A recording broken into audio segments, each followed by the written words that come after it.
Alrighty guys, welcome back to another video with Ecom with Ed. Today we're going to be going into chargebacks and basically what happened to me, how you can try to avoid them, and just take it from me. I just went through this, my first ones actually. Unfortunately, I am 0 for 2 right now, and surprisingly they actually aren't even my fault, and truthfully I shouldn't have lost. So that's why I wanted to make this video, because there's not a lot of information, and truthfully there's not a lot you can do as a merchant when you receive a chargeback.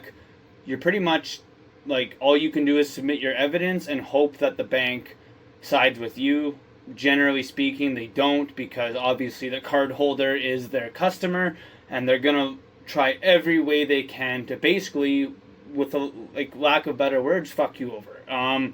That's exactly what happened to me. So if you've been drop shipping for a decent amount of time, you've gotten something that looks like this. So a new inquiry was open, customer opened a chargeback for order blah blah blah, told their bank the product that they received was defective or damaged, the bank returned blah blah blah. Okay, you have till this time to respond. So now, funny thing is, for this specific order, this is still the one I'm waiting for a response for, and I'm pretty sure I'm gonna win, because he says this here, but then on his statement he says he never received it, and he tried to reach out to me but I didn't respond.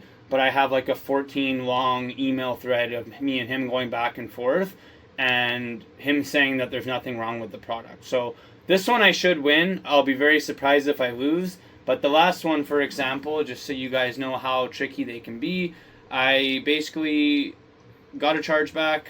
The guy filed it before it even arrived. It was within the delivery time. Yes, it was the last day. There was a bit of an issue with the shipping. Nevertheless, it still arrived on time and as per our policy. Somehow he still got to chargeback. I don't even know how it got to that far, being within our policy, but somehow he still filed it, basically stating that I was telling him he can't get a refund and that it's lost in the mail. It was not lost in the mail. It never was.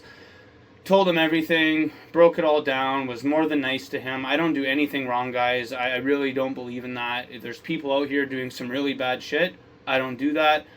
I was more than nice to the guy, and he still went ahead and filed. I gave all my evidence, even showing that the package arrived before I even submitted my evidence. And yet, even though I had the zip code and everything there, they told me because it wasn't narrowed down to the exact address, I just didn't click and open it in the picture. It was there, but I didn't click. That's how anal they are, and they said no. And he lied to them, saying that they reached out back to him saying that he didn't get it, but yet he emailed me saying it's arrived and how do I return it. So guy's full of shit. Banks should have seen that. Obviously they don't care. They just want to try and make their customer happy. So I'm currently possibly going through legal things with that. But that being said, that's just a long story. But it's really just to explain to you guys that this is going to happen. And I was the one that said, oh, it won't happen to me, and because I do everything by the book, even if it does happen to me, I won't lose. Well, here we are. I've done everything by the book. I seriously have not done anything wrong. I've talked to Shopify support, I've talked to Claude, I've gone over all my responses, my emails, everything, to make sure I wasn't doing anything wrong and I didn't deserve what was happening. And I didn't. And even Shopify said they don't understand why I lost. So, but that's it, unfortunately. Once they rule, that's it. The decision's over, and just like that, in a matter of 3 days, I lost $1,000. And there's nothing I can do about it. So when everyone's sitting there telling you, oh, whatever, chargebacks, no, everyone brushes over it, but no one tells you that, for me, I sell a high-ticket item, and I get 3 of these back-to-back for literally no apparent reason, and they just take $1,000 out of my bank account. You see the amount here, right? $300. That was times 3. So it's quite ridiculous that this can happen. So the only real way I can tell you to fix it is your policies. So policies need to be these need to be good. They need to be airtight. Unfortunately, we are in a day and age where people love to commit fraud. They love to do this online scam where they say they never received something. Make sure your policies make sense and make sure they're foolproof. Go through it with Claude. Take the time. I actually spend so much time on these now because I have to, unfortunately, because people aren't honest and people will rip you off, and they will do this. This guy literally received my product and then said he didn't receive it, and now he has his money and my product, and there isn't anything I can do unless I go after him personally. So it's a flawed system for sure, but it's a system you should know is flawed, because I didn't know how flawed it was till I'm experiencing it myself. And had I been in the very beginning, losing this money would basically mean my business is closed. Now I'm in a place where that doesn't matter so much, but you might not be, and this could totally wipe you out, and I don't want that for you. So policies is number one. Make sure that shit is locked down, airtight. Don't obviously make it bullshit. You can still lose like that too, but like make it so it's like, it basically filters out all of the fraud people. Like, you want to not ever rip anyone off, right? If someone's actually unhappy with my product, they get a refund. But there's a policy for a reason. And even though I followed the policy and they didn't, I still lose. Again, I don't understand, but policies are a big thing. And then make sure you're following them.